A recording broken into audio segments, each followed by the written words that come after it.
few housekeeping things. I know Matt sent you all some clarification last week, and I just want to expound on that. You know, our compliance people had sent the information to the NCAA. They conducted their own search, sent it to the NCAA. It came back, they cleared him unequivocally. We do not have to, in any reason, shape, or form, think that there'll be anything else that he has to go through, and I expect him here the rest of the year. That's number one. Number two, as far as all these allegations, I'm just going to tell you that I feel very comfortable that we've emphatically cooperated with everybody on every search, and everything we've done, I think we've appropriately handled it exactly the way we were supposed to handle it at the rules of that time, and that's where we are there. As far as our players, you know, we've done a great job of talking about helping the healing process in this community and in this university, and that's what we're going to do. We're going to work our tail off to help the healing process both in the university and in this community that we love so dearly. Our players are committed to that, I'm committed to that, and any other things that will make us better, we're going to do whatever it takes to help that process, okay? Whatever it takes to help that process. And finally, guys, we're not answering any questions, my team, anymore about anything but basketball. That's going to be it. It's basketball questions. I owe it to them, and I mean this strongly, I owe it to them and I owe it to my staff that we're going to focus in, because it's been a lot of distractions. Try to do it as best I could do it for all of you, never cut off our locker room or anything else, but now it's going to be basketball time.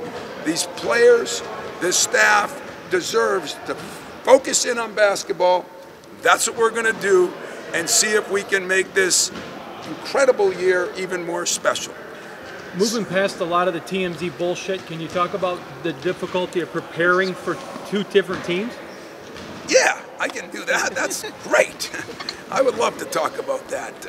It is difficult, but at the same time, you know, we have an advantage that we just played Wisconsin. We played Maryland a while ago, so we're working on some things with Maryland. Tonight we're going to review some things with Wisconsin. We've looked at what, you know, Michigan or Nebraska does, because you know the theory around here, it's never look ahead, but it is about winning the weekend. And so we're going to try to have special things, like if one team presses, if somebody plays different zones than we're used to, like a 1-3-1 or whatever. We're going to do hopefully a great job of preparing for that, so no matter who we play, when we play, or what we play, we're going to try to do our best to be prepared for that. And so today was on a lot of Maryland, because Wisconsin, we just played. Tonight will be on a little Wisconsin. Tomorrow will probably be on a little bit of both, and then throwing in some unique things about any of the other teams we play, meaning more so presses or certain zones. And then we're just going to go, enjoy the trip, get there, figure out, you know, how we get up in the morning and play early, watch the second game, figure out who we're playing, and then if we win, we'll have some time to do it. If we don't, we're coming home like you. Tom, Fred hates conference tournaments. Tell me why he's wrong. Fred hates conference tournaments. You know, I don't disagree with him. I think you do so much all year, and we are getting to the point a little bit like the ACC and the Big East, where the conference tournament means more than the regular season. In all fairness, the regular season is a 16, 18 game schedule, and to persevere through that is probably more difficult than the conference tournament, but it seems like people put a lot onto the conference tournament, so I'm going to adjust and do whatever I want. You know, there hasn't been many teams, and I'm going to check this out, who won the regular season outright and the conference tournament, and that's our goal right now. Tom, are you seeing any kind of thing that Jaren Jackson may be hitting that freshman wall? No, in fact, I'm seeing the opposite, especially today. I was hoping that Jaren, you know, our goal today was, can you get through 2 hours of pretty intense practice? He had his moments, but he's actually, I think, getting stronger. I think he might have hit it before, but right now he's getting stronger, and he's, I've been very pleased with the effort to play at Jaren. I want to ask about Cassius. I mean, you talked a lot in the preseason about how much he worked on his shooting, but 56% from three-point range. I mean, did you think anything like that was possible for him? No, I didn't, Kyle. I actually thought when I recruited him out of high school, I never saw him shoot like that. So shame on me, I guess. But I saw him play a lot, a ton. And he was so good at getting around people, getting to the basket. I even asked his father one time, you know, where did that shot come from? So I'm not going to take any credit for it. His high school coach, his dad, himself. And then last summer, I told you, he put in his time, last spring, summer, and fall. And I think he made tremendous improvements. I mean, I look at him defensively in this last little 15-minute scrimmage, and I'm excited for him. So I think Cassius has done it the old-fashioned way. He's worked it, he's earned it. But at the same time, he must have been a better shooter. You don't just become a great shooter. And he is shooting the ball real well right now. Surprised he was only third team on the All-Big Ten voting? Yeah, you know, but at the same time, the early part of it, you know, the early part of the Big Ten maybe wasn't quite as smooth for anybody. And he came on like gangbusters. It just depends who you play early. Sometimes we only played one team once, and that made it a little more difficult. Tom, in the past to New York, because you don't get a gym, it's not like you can go practice at the Garden. You've had to use a ballroom. What do you do this week? Well, we got a nice ballroom set up. It's a real big one. That's going to be one thing. The New York Athletic Club is right down the road, and since our wing foot thing, we have some access to that. And I don't know if I'll use it because, as you know, going 5 blocks in New York could be a half hour, 45 minutes. So a little different than the UP. So I'm just gonna make sure that we're prepared when we leave here, and there'll probably be a lot of the old Princeton stuff when I started in this program, and walkthroughs, eat, walkthroughs, eat, film session, walkthrough, eat, you know, that kind of days. And the days I don't think we'll go anywhere unless the athletic club is so close and we think it'd be beneficial to us, but probably going to be more walkthrough and rest. Tom, what do you say to your players to prepare them for the stick to basketball only when you're going to the media mecca, and you know reporters are going to be asking the same things over and over? They're not going to ask me. No, what I'm saying, how do you prepare your players? I just told them, and I appreciate however you want to handle it, but I just told them it's time. You know, I've let my players talk, not close my locker room one time. I've let them talk for 5 weeks, and I think they've done an unbelievable job. And then Miles talks the other night, and there's a hair of a mistake, and it gets blown up. So we're going to stick to what we should stick to. These players deserve that.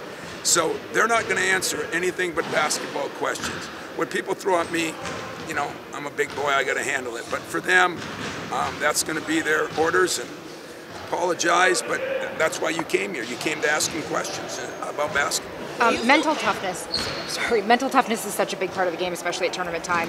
And you just said they've done a great job. What does it say just about this group and about these individuals that they've been able to stay focused? Yeah, they've done a great job. But you know, as I never do, I don't think lie to anybody. You know, it's been draining on them. You know, we haven't been as sharp as I think we could and should be. And when I start looking at film of what it was like early January, middle of January, there were things that we did a better job of. So I'm either going to rip my assistant coaches, rip myself, or kind of understand that, you know, there's been some things that have been tough on them. But, you know, when you're in a family and one member of the family gets rocked, the family gets rocked. And so I just want to make sure, because this has been a special group. All of you know it, and they deserve to really make as good a run as they can make without any distractions. Do you still plan at any point in the future to address any of these allegations? I just addressed them. With any degree of specificity? Never any specificity, whatever you said, because I don't have, there's an ongoing investigation here, number one. Number two, those of you that think I'm the prosecutor, the chief of police, the president of the university, and know all these things, like the NCAA investigation, I had nothing to do with that. Zero. Okay? Nothing. And I don't like the narrative everybody's making of this. And so right now, I don't plan on addressing any specific things because I've already said what I said and I don't know anything else. Can I just ask you this? You know, probably not. So it seems like you're upset about people sort of piling on the left responsibility, and so let me just ask you this: could you take us step by step through what the protocol would be within this program, within the athletic department, in dealing with reports of criminal sexual misconduct, what your role in that would be? I'm not going to take you through that right now, but my role on that is so minimal. I mean, we are hands off now. We are, that goes to other people. I mean, we can just do what we can do, but that thing is decided by the police department, the OIE, all the different things. So I'm not going to comment on things that I've already kind of commented on. It wasn't good enough for some people, and not a lot of people either. It's just a very select few, and you know what? I feel comfortable in my own skin. Yeah, one more question. The other thing, you know, there has been, I guess, criticism of ESPN and about quote-unquote sensational reporting. Are there any specific mistruths, untruths that you would like to dispute about their reporting? I don't know. You tell me. I don't work for ESPN. I'm not the one that claimed that they're sensational. I'm just asking you. You read it. Do you? But you have inside, intimate knowledge of this program, I would imagine, in how certain things were handled. So I'm asking you: are there any mistruths in any of that reporting that you would like to dispute right now? No. Tom, you talked about the way Cassius has improved on the floor, his game, the way he's shooting the ball, but what about his leadership, the way that's kind of progressed this year and what that's meant to this team? His leadership's been off the charts, and I think that has really changed in the last 2 months, you know, and he is, just watch him today, he's done such a better job of that. It's almost mind-boggling, but I think he bought in, and I think I bought into him. You know, it's a two-way street. I mean, I've got to understand him better and what he's all about. He's got to understand me better, and I've enjoyed the process. And sometimes in this job, you never get to the process. You know what I mean? And I enjoyed the process. Do you remember a moment where that started clicking with him this year? Or is it just kind of slowly been after a couple of those losses, I think we had a lot of heart-to-hearts, and we sat down and, you know, talked to different people that I think could help me understand him and him to help understand us. And Mike Garland has spent a little more time with him in film sessions and things like that, and I think it's helped. How much is improving your tournament seeding, getting to Detroit at #1? Is that a carrot at all? No. You know what? Right now, I'd love to get to Detroit.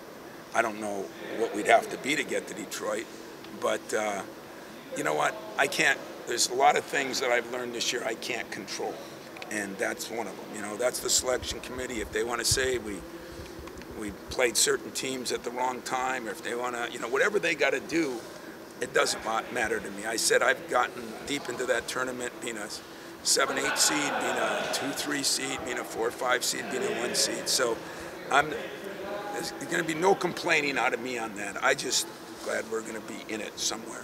Coach, 12 straight wins. Is there any worry that the guys have forgotten how to lose? Oh, I hope they've forgotten how to lose, because that's kind of what you want at this time of year. So I do not feel that you need a loss to propel yourself to the next tournament. What it's like to lose. Well, as far as I'm concerned, they try not to find out, you know. I think we all know what it's like to lose. We've all been through it. Most of these guys have been through the loss last year in the tournament. Most of the guys have been through the loss in the Big Ten tournament. I think there's no question that we understand how to lose. We lost to our rival at home. That's a tough loss. They understand that. I don't think they'll forget that. Tom, you think Cassius is ready to start taking on some little better penetrating point guards, whether it be a guy like Cohen or, you know, I mean, that's the next. He sure has demonstrated that to me. You know, we're not sitting there worried about helping or this or that. He's getting over ball screens better. He's really using this reach step that we've been working on with him, and he's done a great job of it. I think I mean, if you watch the practice, that's why we let you in these things. If you can't see that he's much better defensively, then it's your fault, not mine. What clicked for him to go from a guy you couldn't play at certain points to a guy who plays 38 minutes?